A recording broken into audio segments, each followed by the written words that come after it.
तो सभी खास मेहमानों का बहुत बहुत स्वागत। एक बार तालियां हो जाएं सभी के लिए, क्योंकि दरअसल ये वो लोग हैं जो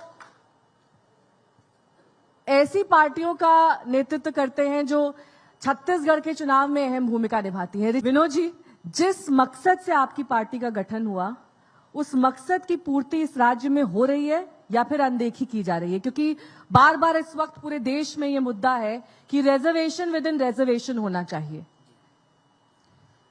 ये मैं अब एक बात स्पष्ट कर दूं कि हम सामाजिक आंदोलन से समाज से सत्ता को जाने के एक अनूठा प्रयास करने की कोशिश कर रहे हैं। आज तक समाज कभी राजनीति नहीं करता और विशेष करके आदिवासी समाज अपने रोटी बेटी परंपराओं में मगन रहता, उनका ये रीति है। लेकिन जब राज्य बना तब ये बात आई थी संसद में कि आदिवासी बहुल संख्या वाले राज्य को बनाया जा रहा है जिससे आदिवासियों का विकास होगा। यहाँ का 61% एरिया शेड्यूल्ड एरिया है, जहां पर भूतलक्षी प्रभाव को देखते हुए संविधान का, केंद्र का या राज्य का कोई भी नीति या विधेयक पारित होगा। लेकिन 23 साल हो गया, आदिवासियों की पहचान बड़े बड़े होर्डिंग में देखिए, नीचे खड़े होते हैं 70 और सरकार कभी चावल बांटता है, कभी चप्पल बांटता है, कभी बोनस बांटता है, यही पहचान रह गई। 9वीं सदी में मध्य भारत में राज करने वाले आदिवासी समुदाय की पहचान इस कदर मिटा दिया गया कि उनके साथ नक्सल नाम अनायास लिया जाता है। आर्टिकल 16(4)(1) कहता है कि जनसंख्या अनुपात में आदिवासियों का आरक्षण दी जाएगी। राज्य बना, हम 32% थे, आरक्षण मिला 20%। किसी ने कुछ नहीं कहा। दोनों पार्टी विधायक थे, आदिवासी विधायक ही थे। आर्टिकल 332 के तहत बने विधायक, कोई आवाज नहीं उठाया। हम लड़े। 2006 में केंद्र से परसीमन का चिट्ठी आई। परसीमन में 5 सीट इसलिए खत्म हो गया कि हमारा जनसंख्या 32 था, लेकिन आरक्षण हमको 20 दिया गया। ये दुर्भावना हम लगातार लड़ते आ रहे हैं और अभी पिछले 5 सालों से आंदोलन, धरना प्रदर्शन, चक्का जाम, विधानसभा घेराव, जेल भरो आंदोलन तक किए। सत्ता पक्ष में 30 विधायक ट्राइबल समाज के, विपक्ष हम 2, 4, 5 सांसद, एक केंद्रीय मंत्री, कहीं भी किसी संसदीय व्यवस्था में जिक्र नहीं किया कि आदिवासी को 32 मिलना चाहिए। शेड्यूल एरिया का एक नया विधान होता है, पैसा लटपट में बनाए, उसमें भी ग्राम सभा का अधिकार करते। अब समाज करे क्या? हम इतना चिंतित हो गए कि हमारी पहचान, अस्तित्व, लगातार नक्सल एरिया में फर्जी मुठभेड़ के न्यायिक जांच का रिपोर्ट आ गया, आज तक उसको कहीं सार्वजनिक नहीं कर पाए। वो जो गांव के गांव मर गए, 600 गांव उजड़ गए, उनकी चर्चा कौन करेगा? इसलिए समाज ने लगातार आंदोलन के बाद तय किया कि जब तक हमारी आवाज विधानसभा में, लोकसभा नहीं जाएगा, तब तक शायद हमारी संवैधानिक अधिकारों की रक्षा नहीं होगी। इसलिए पहला बार प्रयास कर रहे हैं और जहां जहां हम आंदोलन तेज है हमारा, वहां समाज की सहमति साथ एक नया भारत निर्वाचन आयोग से सहमति लेकर नया पार्टी गठन किए और एक प्रयास कर रहे हैं कि आदिवासी समाज अपनी आवाज को उठाए।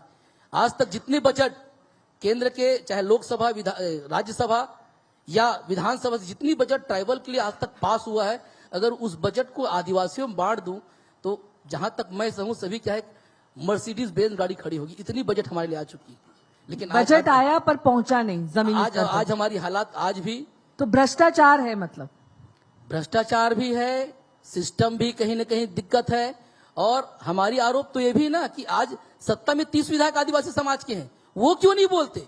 तो कहीं ना कहीं राष्ट्रीय पार्टियों में गए हुए विधायक बंधुआ मजदूर की तरह हो जाते हैं, अपनी समाज की बात को रख नहीं पाते। इसलिए समाज पहली बार आंदोलन करते हुए समाज से सत्ता को जाते हुए हमारा राज्य पार्टी गठन किया और इस बार हम 50 सीटों में लड़ेंगे। 50 सीटों पर लड़ेंगे। 29 ऐसे सीट है जो हमारा रिजर्व है, जहां हमारी जनसंख्या वोटर 50% से वो है, और 20 सीट ऐसी है जहां हमारी वोटर संख्या 50,000 से लेकर 1 लाख से 1.25 लाख तक है, जहां आदिवासियों के अधिकारियों को कोई पूछ परख नहीं होता। उसके साथ ही हम छत्तीसगढ़ प्रदेश के अन्य समाज भी जहां जहां हमारे विचार के साथ आएंगे, उनको भी हम प्रत्याशी बनाने की कोशिश करेंगे और सहमति देंगे। नहीं, एक बार रमन सरकार वर्सेस बघेल सरकार, किसने कितने वादे पूरे किए? क्योंकि बघेल सरकार तो कहती है हमने 90% वादे पूरे कर दिए। अब ये नई पार्टी, इनकी एंट्री हुई है, कह रहे हैं कि जो जो नहीं कर पाए हम करेंगे। शिक्षा, रोजगार इनका मुख्य एजेंडा दिखाई दे रहा है। आपको लगता है जमीनी स्तर पर अगर 15 साल एक पार्टी रही, उसके बाद 5 साल एक पार्टी रही, वो सिर्फ मैनिफेस्टो के 90% क्या 9% वादे पूरे कर दे तो प्रदेश का भला हो जाएगा? नेहा जी, एक जो बहुत कठिन प्रश्न है इस प्रदेश के लिए, अगर पूर्व सरकार ने जख्म दिया तो इस सरकार ने कुरेदा है। 12 सूत्री मांग 56 सूत्री बदल गए, एक भी मांग न बीजेपी सरकार ने पूरा किया, न कांग्रेस सरकार ने, न बुला के पूछने का प्रयास किया। रही बात, बहुत सारी योजनाओं की बात करते हैं, मैं किसी का आपत्ति नहीं करता हूं। जहां पर 30 जगह 30 गांव के लोग 2 साल से आंदोलन करने बैठे हैं, उसको स्कूल में कैसे ले जाएंगे? जहां का 600 गांव वीरान हो गया है, 2.5 लाख लोग अगल बगल के प्रदेश में भूखे, गरीब और भीख मांगने की नौबत पे जी रहे हैं, उनके साथ न्याय कैसे होगा? एर्राबोर, एडेस्मेटा, सारकेगुड़ा में पूरा गांव का गांव को जला दिया गया। नक्सल के मान में घुस के नक्सली मारे कहा गया था, बाद में वो बेगुनाह आदिवासी कोई पूजा पाठ के लिए गया है, कोई जंगल में गया है, उसकी चर्चा कैसे करेंगे? 150 गांव वन ग्राम है, जिसको किसानी की महत्व ही नहीं है, उनको जिम्मेदारी नहीं है कि वो धान बेच सके, उनको हक अधिकार नहीं किसान बनने का। ये ऐसे कठिन चीजें हैं जिसमें आज तक कोई सरकार सोचने का प्रयास ही नहीं करता। गरियाबंद के पास में एक जगह है, उसका नाम है सुपेबेड़ा।